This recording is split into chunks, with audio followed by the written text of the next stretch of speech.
Using blend modes and layers panel can be helping us to create such an amazing artwork like that one in front of us.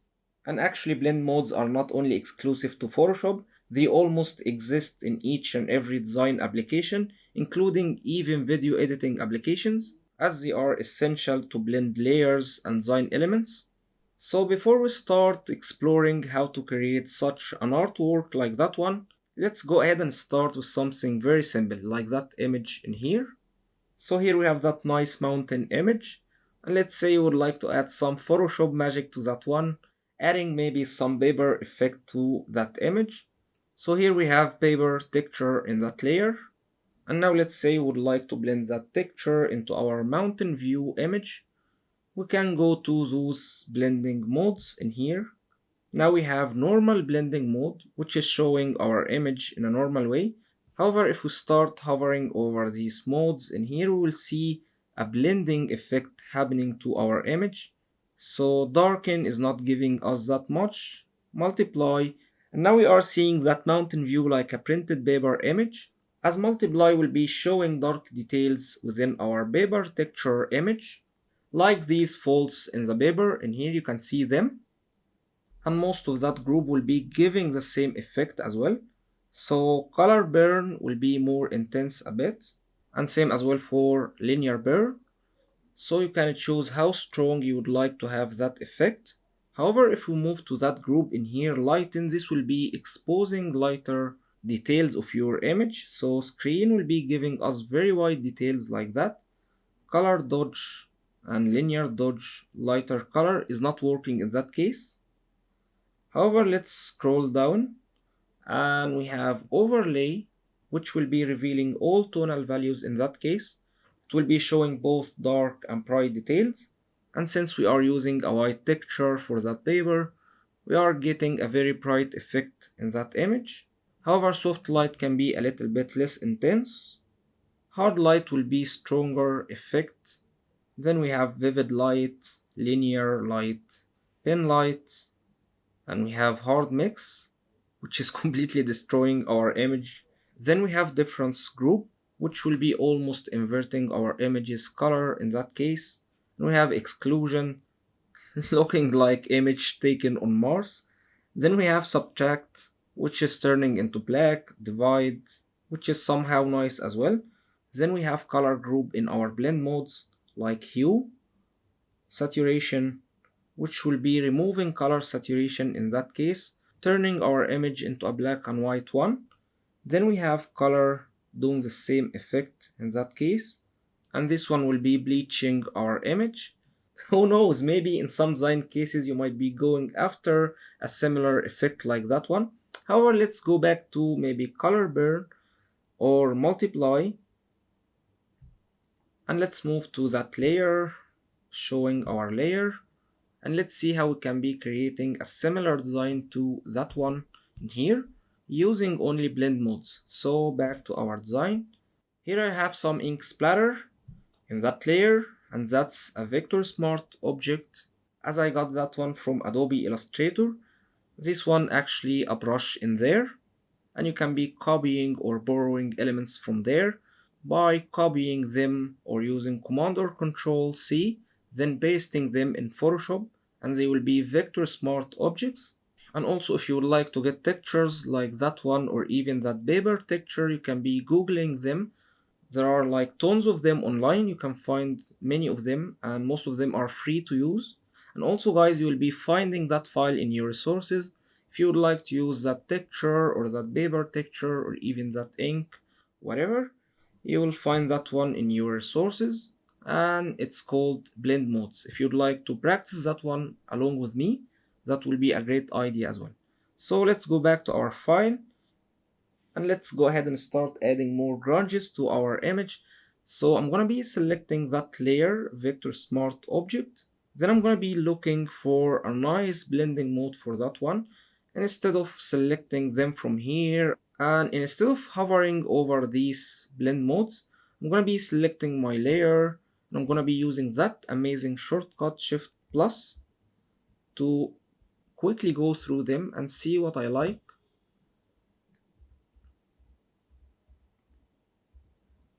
Overlay looks nice, which is one of the most used blend modes by the way. And vivid light looks also nice to me. However, I'm gonna be toning that one down using also opacity option, maybe something like that.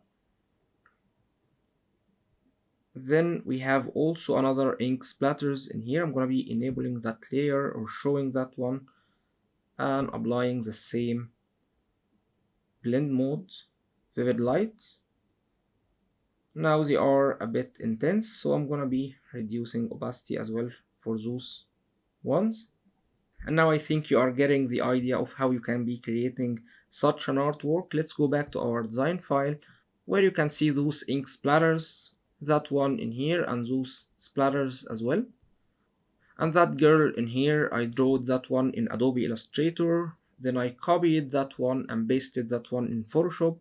So let me select that layer, and it's called layer 3 copy. I'm gonna be selecting that one instead. So I'm gonna be copying that layer, Command or Control C, going back to our file, then I'm gonna be pasting that one, Command or Control V. Or if you would like to paste that one in place, let's undo that and go to Edit, then Paste Special. We're gonna be selecting that one, Paste in place, or Shift Command or Control V, where it will be pasted in the same exact location, especially if these two files are sharing the same dimensions. So going back to our file, and here we have that color touch. In here we can be selecting that layer. As I have the auto select feature enabled while having my move tool selected as well, I can easily select those layers. Then I'm going to be copying that layer, Command or Control C. Then I'm going to be pasting that one in place, Shift Command V. Now we have that one in here. However, maybe you are asking how you can be creating such a nice color touch. Well, simply that's also a very simple image that I got from unsplash.com, and you will find that one in your file as well. So that's how it looks like. I'm gonna be enabling only that layer, holding Alt or Option key, so you can see how it looks like. It's a very nice abstract image, and I thought I can be using that one for adding some color touches within a design like that. So let's get our layers back, holding Alt or Option key, clicking on that layer again. And let's also hide that layer, selecting that layer so you can see which blend mode I've selected for that one. Here, as you can see, I used multiply for that layer with almost full opacity, and also I used eraser tool to remove any unwanted pixels within that image. So let me re-enable that one again and show you guys what I mean by that. I'm gonna be moving that one to here. Then I'm gonna be selecting multiply. And now let's move that image maybe above lips, the part in here. As I like to use that magenta color for her lips, I'm gonna be rasterizing that layer first before I use my eraser tool, as we have that one as a smart object, and I'm gonna be explaining them in detail. However, when it comes to smart objects, we can't really remove from them unless we rasterize that layer. So right clicking that layer in here, then selecting rasterize layer. Now we have a regular layer. Then we can select eraser tool, which you can find in your toolbar. Then simply I'm gonna be going over these excess areas to remove these pixels.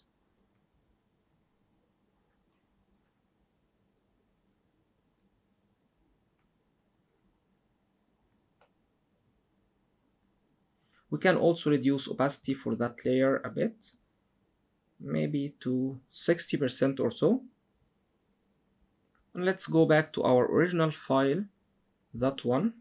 Then I'm gonna be selecting that color for eyes, selecting move tool, clicking on that layer, Command or Control C, then going to our file, Shift Command or Control V to paste that color touch in here. And actually I use the brush tool to have that nice color touch, which you can find in here, and I'm gonna be discovering them in detail as well. Then I used a green color and I started painting these parts in Photoshop actually. And I've selected darken as a blend mode for that layer to nicely blend that color into our design. Zooming out. Going back to our file, I'm not gonna be copying everything to that file, just to show you guys the concept of creating similar designs, which could be working by the way as a very nice vintage or oriental art directions. And now we are reverse engineering that design. So let's go quickly through our design elements or our layers, selecting maybe these water drops, and those are in multiply blend mode. So let's select normal and see how they look like. And let's also increase opacity for that one. So those are also a part of a regular image that included maybe water drops or even bubbles. So selecting multiply again and reducing opacity as well, so it will blend nicer. And the same as well applies for those design elements. That kicking guy, for instance, we have darken for that one with lower opacity as well. And that skating guy in here is having a very nice time, as you can see. We have multiply for that one. And here also we have the bird, if you didn't see that one. And I have that one into 2 layers because it didn't really look that strong within that image. So I duplicated that layer by selecting that layer. Then you can be dragging that layer all the way to here, which will be duplicating your selected layer. And now that's too strong, so I'm gonna be reducing opacity for that duplicated layer all the way to maybe 30 or 24, something like that. So you can see it's adding a bit to our original image. And that circle can be easily created in Photoshop. However, I got that one as well from Illustrator. And those floral ornaments as well are from Illustrator. And you can be finding tons of similar ornaments online.